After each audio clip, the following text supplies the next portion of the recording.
गतकाली आमर 11 तारिख दिन बेला सब इन्स्पेक्टर तिहिडी थानार दीप्ति मंजरी बड़जेना एवं तांका स्टाफ पेट्रोलिंग करता समय खबर पाइले जे स्थानीय आमर जो अच्छी कालीपड़िया छकरे गोटे भांग दुकान अच्छी मिर्जा उर्फान बेगर भांग दुकान सेठी गंजेई चोरा गंजेई कारबार रे चली बोली खबर पाइबा द्वारा से प्रथमे आमर नूतन भाव में जॉइन कर आईआईसी की से प्रथमे जनइले जे एमती गोटे खबर मिली विशेष सूत्रु जे सेठी चोरा गंजेई कारबार चली तेणुक आईआईसी आदेश क्रमे से उक्त टीम टी जहाँ फर्मालिटीज अच्छी आम एनडीपीएस केस अनुसार मजिस्ट्रेट और साक्षी मान उपस्थित उक्त भांग दुकान टी रेड करथिले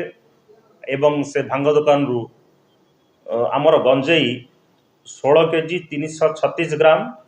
एवं कैश 45,995 टंका जबत करथिले।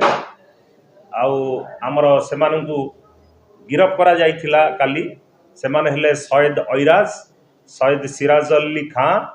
मिर्जा उर्फान बेग ये 3 जन को गिरफ कराई आज कोर्ट चालान करा जिवो। मिर्जा उर्फान बेग जे कि भांग दुकान टी चलाउथिले तांकर बयस 66 वर्ष तांकर बापा होची मिर्जा रेहमान बेग तांकर घर काजीसाई पुराना बाजार भद्रक। बर्तमान आमर तदंत होईची एफआईआर एथरे रुजु सरी जाइची बर्तमान कोर्ट चालान आउरी बहुत तदंत हबार बाकी अच्छी कोर्ट से आणुथिले काहाको दउथिले एवं तार फाइनेंशियल ट्रांजैक्शन कौन होता से सब तदंत परिसर उक्त को आसो दृढ़ कार्यानुष्ठान नियाहब आमर एसपी महोदय निर्देश अच्छी जीरो टॉलरेंस निशा कारबार रे तेणुक आम